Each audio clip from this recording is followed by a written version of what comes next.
France has begun delivering Serval Scorpion support armored vehicles to the French Army after the Directorate General of Armaments, DGA, handed over the first 30 units at the end of 2025 under a €1 billion contract covering 530 vehicles.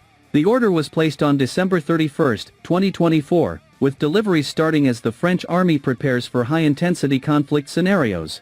The Serval Scorpion support vehicle forms part of the Scorpion modernization program and is designed for battlefield mobility, protection, endurance, and rapid deployment.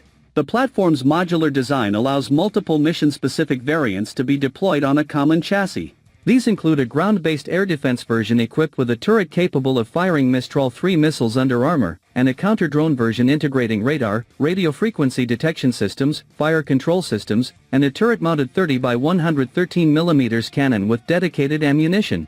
Additional Serval Scorpion variants will operate as tactical communication nodes, including configurations fitted with Syracuse IV satellite communications alongside radio and service-level communication systems. All 530 vehicles will be delivered in phases through 2033 under France's multipurpose light tactical vehicle program. Production is led by KNDS France, with Texelis and subcontractors including MBDA, Safran Electronics and Defense, CS Group, and KNDS Ammo France supporting manufacturing across multiple sites.